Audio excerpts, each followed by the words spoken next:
Bonjour Lise. Bonjour Marie-Julie. Alors Lise, avec toi, je voudrais parler de joie de vivre aujourd'hui. Mhm. Parce que quand on t'observe, quand on t'écoute, on a l'impression que tu es littéralement habité par la joie de vivre, qu'elle est inébranlable chez toi. Et ce que je voudrais savoir, c'est d'où elle te vient, cette joie de vivre, et comment tu fais pour la conserver. Mm. Ouais, ça, c'est quelque chose que pour moi, c'est un beau cadeau dans ma vie. J'ai toujours eu cette envie de vivre à plein ma vie. Toute- Depuis que je suis toute petite, je me souviens pas jamais d'avoir vécu des périodes où, tu sais, je disais, ah, pff, tu sais, parce qu'il n'y avait pas rien d'intéressant. Euh, j'étais, on était jeunes, là, sur la rue chez nous, là, le samedi matin, on se retrouvait tous les amis dehors, là. Bon, on fait quoi aujourd'hui, Lise? On joue à quoi? Puis c'est moi le petit chef, là, puis j'organisais tout. Puis, tu sais, j'ai toujours été amie, jouer, m'amuser. Puis, au niveau à l'école, j'adorais aller à l'école pour apprendre des choses nouvelles. Moi, j'avais hâte que l'école recommence au mois de septembre, là. Puis, c'est ça. Je pense que j'aime apprendre, j'aime les choses nouvelles, j'aime vivre des nouvelles expériences. Puis, fait que j'ai toujours des buts, j'ai toujours des projets. Comme là, je me prépare à partir en vacances. Ben, toutes mes amies, les femmes de mon âge, elles disent hey, avec la COVID, là, tu pars en croisière, voyons donc. Puis c'est sûr que ça a été plus compliqué à cause de plein de documents à remplir, puis des tests ci, puis des tests là de COVID, puis ça. Mais non, ce que je veux, c'est aller faire cette croisière-là. C'est ça que je veux, c'est ça qui m'allume. Je suis prête à assumer ce que ça va impliquer, tu sais. Puis juste le fait de l'organiser, ben, j'ai autant de plaisir que quand je vais arriver sur les lieux, là, tu sais, juste à l'idée là, de penser à ça. Fait que j'ai toujours des projets, je suis toujours en recherche, je lis beaucoup, puis quand je travaille, j'ai un genre de travail, c'est ceux c'est un travail privilégié parce que Mm. je suis toujours avec des gens qui veulent améliorer leur qualité de vie. Fait que j'entends des beaux témoignages. Mais c'est ça. Moi, c'est toujours d'essayer de voir le côté positif. Puis, c'est comme je me lève le matin, puis c'est bon, ben, j'ai hâte d'avoir mes cadeaux aujourd'hui. Tu sais. Ben, ça m'apporte un sourire, tu vois. Puis là, d'un coup, quelqu'un, pour moi, il m'envoie un petit courriel où je reçois un compliment. Ah, t'es mon premier cadeau aujourd'hui. Tu vois, puis là, ça les amuse, eux autres. Ah, t'es mon troisième cadeau aujourd'hui. Ouais. Puis, fait que je vois que ça marche, ça apporte le sourire à tout le monde. Et puis quand puis j'ai beaucoup de gratitude aussi. Ça, j'en ai toujours eu. Quand je voyais que j'avais un talent que pas tout le monde avait, je disais, oh, mon Dieu, je suis chanceuse hein, d'avoir ce talent-là. Puis, parce qu'on a tous des talents, on a Mm. tous des capacités différentes, tu sais. Alors, puis ben, j'ai mes blessures comme tout le monde, là. J'ai eu à travailler sur mes blessures de rejet, injustice, trahison, tout ça. Mais en même temps, les moments qui sont difficiles, ça ne dure pas longtemps, tu sais, parce que tout de suite, je me dis, bon, j'aime pas ça, là, qu'est-ce que je pourrais faire? Tu sais, fait que Mm. c'est ça que j'ai une nature de personne qui passe à l'action. Puis j'ai pas peur de me tromper. Mais si je me trompe, bon, ça n'a pas marché, pas d'autre je peux faire. Tu sais, fait que ça, c'est une autre chose qui m'a aidée parce que Dieu sait si j'en ai fait des erreurs puis qui m'ont coûté très cher. J'ai acheté à un moment donné un ancien manoir là, pour être le centre écoute ton corps, puis je me suis endettée de plusieurs centaines de milliers de dollars. Tu sais, puis, fait que ça crée du stress, ça, tu sais, d'avoir des problèmes d'argent. Mais tout ce que j'ai pu apprendre avec ça, tu sais, j'ai appris à être, de ne pas être trop impulsive parce que moi, mon principe féminin était beaucoup trop fort, tu sais, parce que notre côté féminin, c'est la partie qui a des désirs, hein, puis ah, ça serait donc agréable telle chose, puis le senti, puis ça, c'est féminin. Puis le masculin, c'est notre partie qui doit dire le quand puis le comment à faire les Mm. choses. Mais moi, je ne voulais rien savoir là, le quand et le comment. Là. Je le voulais tout de suite. Fait que c'est pour ça que j'étais trop, trop spontanée. Et puis, ça m'a coûté cher. Ça m'a coûté cher en stress, puis en, tu sais, en travail que je me suis causé, puis là, au niveau de l'argent. Puis, mais une chance que j'ai une bonne santé, là. Je n'ai pas été malade, mais j'avais souvent par contre de la constipation, puis tu sais, des maux de tête à cause de ça, pas des maladies, là, mais des inconforts physiques. Et puis, fait que ça, tu vois, ça, c'est quelque chose que j'ai, au fil du temps, que j'ai fait parce que on traite notre féminin masculin comme on traite le sexe opposé. Hein? Ouais. Fait qu'avec mon premier mari, j'étais pareil. Hein. C'est toujours moi qui voulais faire des actions, puis il fallait qu'il suive. Là, tu sais, s'il ne voulait pas, puis il disait, ah non, non, pas maintenant, peut-être une autre fois. Je disais, ben voyons donc, puis là, j'ai réussi à le convaincre quasiment avec du chantage là, pour qu'il fasse ce que je voulais. Puis, fait que, tu vois, je faisais la même chose en dedans de moi. Je n'écoutais pas mon masculin qui, Ouais. je ne prenais pas le temps de dire, bon, OK, est-ce que c'est sage de faire ça? Tu sais, comme maintenant, avant de prendre une décision importante, je m'assois, puis j'ai développé une méthode de faire le pour et le contre, là, très précis, là, et puis tout de suite, là, tu sais, fait que ça, c'est mon masculin, ça. Mm. Telle affaire, là, est-ce que c'est une bonne idée, puis tu sais, pour voir quand est-ce que ça serait bon de passer à l'action, puis comment le faire. Fait que, Et en parlant d'action, l'histoire, ta joie de vivre, on a l'impression qu'elle est spontanée, qu'elle est naturelle et que tu agis. Mais est-ce que la joie de vivre, pour quelqu'un qui serait moins joyeux naturellement, si on peut le dire comme ça, est-ce que la joie de vivre, ça s'apprend, ça se développe? Oui, moi, je suis sûre que ça se développe. Oui.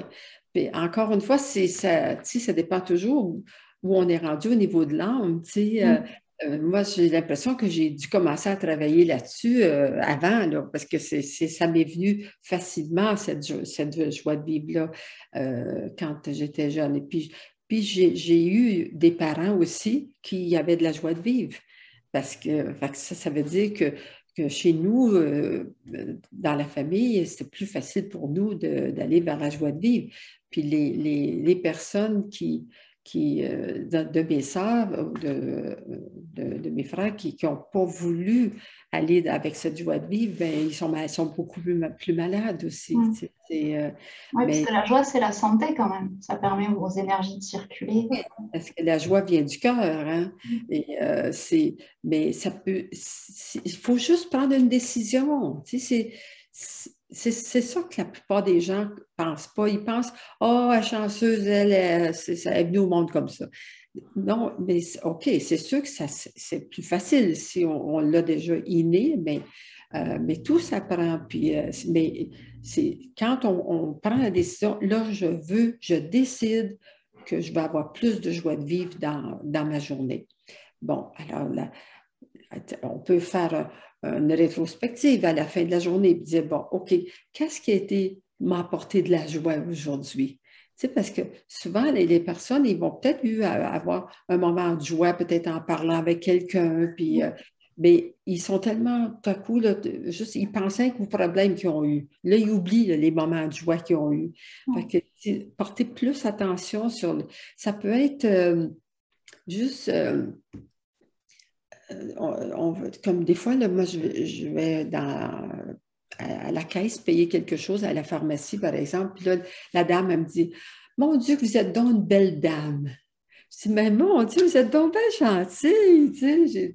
Puis là, tu sais, elle n'a pas besoin de dire ça, tu sais. Puis là, ben ça, c'est un petit moment de joie, tu vois. Ça peut être n'importe quoi, quelqu'un te dit quelque chose, fait quelque chose pour toi, te fait un Et compliment. donc, c'est conscientiser tous ces petits, même les plus C'est petits ça. moments, c'est en avoir conscience et cultiver la gratitude, peut-être. Oui. Ouais.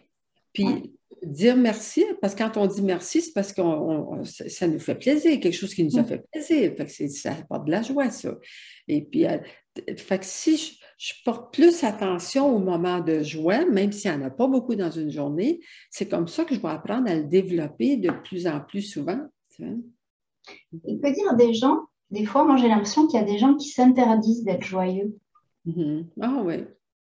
Pourquoi on fait ça? Pourquoi? Parce qu'ils ne s'aiment pas assez. Ils se rejettent beaucoup trop. Ils ne méritent pas d'être joyeux.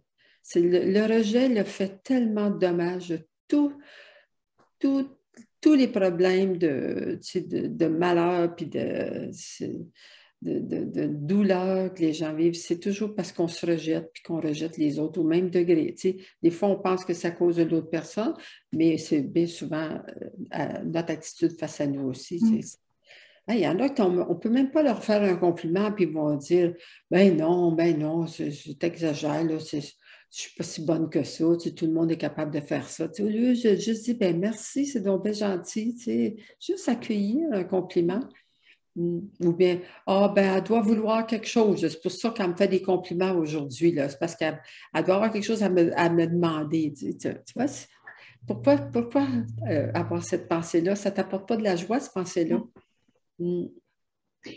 Et c'est peut-être qu'une impression, Lise, mais culturellement, j'ai l'impression, par exemple, nous en France, on a la réputation d'être des râleurs et des rabat-joie. Au Québec, vous avez la réputation d'être plus positif. Les gens dans les îles, ils sont souvent plus légers, plus positifs. Dans le sens que même culturellement, la joie, c'est quelque chose qui n'est pas égal partout. Oui, tu as raison. Tu as raison. Moi, je trouve qu'il y a plus de joie de vivre ici au Québec, oui, qu'en France. Oui. Et comment ça s'explique ça? Les âmes, elles ont voulu s'incarner pour expérimenter la joie au Québec et apprendre à être joyeux en France? Oui, ben, c'est ça. C'est la personne qui naît dans un pays où c'est plus facile d'avoir de la joie. Ben, c'est parce qu'elle a déjà travaillé dessus dans d'autres vies antérieures. Tu vois? Tandis que si j'ai jamais appris à avoir de la joie, je vais être attirée dans euh, un milieu où il va y avoir moins de joie pour que moi, j'apprenne à dire hey, je veux vivre dans la joie. Tu sais. Donc, nous, les Français, on aurait quand même besoin d'apprendre à être plus joyeux, globalement, par rapport à la réputation qu'on a. Oui. Oui, mais moi, en tout cas, je dois dire que depuis le temps que j'ai commencé, ça fait 30 ans là, que j'ai commencé la première fois à donner un atelier en France. Et j'ai j'ai vu vraiment des grosses transformations, beaucoup, beaucoup. Là. Je trouvais que les Français allaient beaucoup plus vite que les Québécois dans leur décision. Ceux qui viennent, là, qui font des ateliers, là, j'ai l'impression qu'ils sont tellement dans un roll-ball là, que là, ils entendent des choses. Oh mon Dieu, puis là, ils sont tous, tu sais, il y a des prises de conscience durant l'atelier, puis il y a des choses qui bougent parce qu'après les témoignages qu'on a, je suis partie chez nous, j'ai fait le pardon avec ma mère, puis là, j'ai parlé avec mon mari, puis ma vie a tout changé, puis combien de témoignages comme ça? On a beaucoup plus de témoignages qui nous viennent des gens de la France, des beaux témoignages comme ça, parce que vous avez plus un roll-ball, je pense qu'ici. Ici, c'est un peu pris comme acquis parce qu'on fait juste aller pour moi dans un restaurant, là, puis tu le sens, là, ça parle, ça fait pas, puis ça rit, puis tout le monde est joyeux, les gens se parlent entre eux, puis nous on parle facilement à des étrangers, puis, Donc, c'est quand même positif pour nous, on chemine, les Français. oui, parce que moi, je me suis dit, au début, là, j'avais l'impression que quand j'ai commencé il y a 30 ans en France, que c'était au moins 15 ans en arrière que nous autres au Québec, au niveau du développement personnel, là, que les gens faisaient. Et puis, je pense, 10 ans plus tard, là, je me suis dit, les Français ils ont rattrapé les Québécois. Oui, ça a été, je trouve qu'il va aller très vite. Oui, puis ça, c'est, dans le fond, le fameux roll-ball, on ne l'aime pas, mais il faut y arriver au roll-ball pour prendre une décision. Dire, ça y est, là, il faut que ça change. Puis combien j'ai entendu de personnes, là, tu sais, puis quand ça me vient des messieurs, ça fait toujours plus plaisir, un monsieur qui me raconte, je suis sur le coin de la rue, puis j'attends ma femme, puis là, j'ai encore 10 minutes à attendre, là. Fait que là, j'ai vu une librairie sur le coin. Fait que j'ai rentré dans la librairie. Puis là, il dit, pendant que je l'attendais, là, j'étais en train de me dire, là, il faut que quelque chose change. Là, il y avait des problèmes dans sa vie. Puis il rentre dans la librairie. Puis il dit, moi, jamais, jamais, je lis de livres. J'aime pas ça lire. Puis là, il y avait ce petit livre rose-là là, qui disait, achète-moi, achète-moi. Il dit, mais petit livre rose, hey, rose pour un homme, tu vois. Puis il l'attirait, puis il l'a juste ouvert comme ça. Il a lu une phrase qui parlait vraiment de son problème. il n'en revenait pas. Il dit, oh mon Dieu, ça, c'est ça qu'il avait besoin. C'est pas comment l'univers, là, il venait de prendre la décision qu'il fallait que ça change. Puis, il a trouvé le livre, il est parti, il dit, là, je l'ai lu, ton livre, là, sans arrêt, il dit très, très vite, tellement que j'étais emballée. Puis, moi qui n'aime pas lire, là. Fait que ça, c'est des beaux témoignages. C'est là qu'on voit comment c'est toujours, pour moi, c'est des preuves à quel point c'est vrai qu'il n'y a rien qui peut changer dans notre vie tant qu'on ne se prend pas en main et qu'on ne décide pas, oui, c'est ça que je veux. Le je veux, c'est ça qui nous donne la force de passer à l'action. Puis après ça, on fait des actions. Et toi, Lise, dernière question, qu'est-ce qui c'est qui te met en grande joie en ce moment? Est-ce qu'il y a quelque chose vraiment qui t'allume là en ce moment? Tout me met en joie. Ah oui, que ce soit comme là, dans le week-end prochain, là, je vais aller voir mes 2 arrière-petites-filles faire du ski. Là. Ils viennent ici pas loin faire du ski. Après ça, je les amène au restaurant. Là. Ah ben là, je suis toute joyeuse à l'idée d'aller les voir parce qu'il paraît qu'elles sont bonnes. Hein? 4 ans puis 7 ans, là, puis déjà, elles sont bonnes. Puis c'est n'importe quoi. Je fais juste être en train de... Je ne peux pas être en train de me maquiller, un peu dans l'auto, puis tout à coup, il me vient une phrase dans ma tête, là, quelque chose, tu sais, comme, j'en ai beaucoup des phrases clés, là, tu sais, comme, on peut arriver à s'accepter seulement après se donner le droit de... Tu sais, on peut arriver à être ce qu'on veut seulement après s'être donné le droit d'être ce qu'on ne veut pas. Hein? C'est des phrases comme ça, des phrases clés que j'ai un peu partout. Mais quand ça m'arrive, ces phrases-là, tout à coup, ça me vient. Je ne sais pas comment ça me vient, là. Là, ça m'apporte une joie. Là. Oh, wow, ça, c'est bon. Ça. Ah, puis là, je sors mon téléphone, puis tout de suite, je l'enregistre. Là, tu sais. Et ça m'apporte beaucoup de joie d'apprendre des choses nouvelles, faire des nouvelles synthèses, simplifier les choses qui semblaient compliquées. Puis là, je trouve un moyen d'expliquer ça d'une façon simple. Ça m'apporte beaucoup de joie. Puis c'est sûr que j'ai beaucoup de joie avec ma famille. Puis on fait des sorties, on fait la fête, on joue aux cartes, magasiner, aller au magasin, m'acheter quelque chose de nouveau, ça me fait de la joie, même si je n'ai pas besoin. Mais enfin, ça plein de joie. Donc, le conseil qu'on pourrait donner aux gens, c'est ce que tu disais au début, en fait, c'est d'être attentif et d'observer tous les cadeaux de la vie et de les conscientiser vraiment. Oui, c'est ça. Ouais. Et pour apprendre à développer sa joie de vivre, est-ce qu'il y a un atelier chez Écoute ton corps qu'on peut conseiller aux gens? Ben, je pense que ça serait, moi je dirais être bien pour commencer si les personnes n'ont pas fait, là.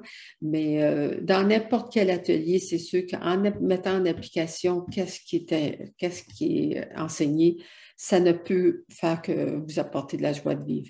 On n'a pas vraiment un atelier sur la joie de vivre parce que c'est un état d'être et puis c'est en se reconnaissant, reconnaître nos qualités, se faire des compliments de temps en temps, pas juste voir nos défauts, il y a plein de petites actions qu'on peut faire. Donc l'atelier, en tout cas faire en premier, c'est être bien avant de faire les suivants. Oui. Être bien, c'est la base. Oui. Comme tous les jeudis, si vous voulez poser vos questions à Lise, n'hésitez pas à les mettre en commentaire sous la vidéo. On les lui posera lors des prochains rendez-vous avec Lise. N'hésitez pas non plus à vous abonner à la chaîne YouTube d'Écoute ton corps. Et on va finir par te remercier, Lise, en te remerciant pour ta joie de vivre qui est très inspirante.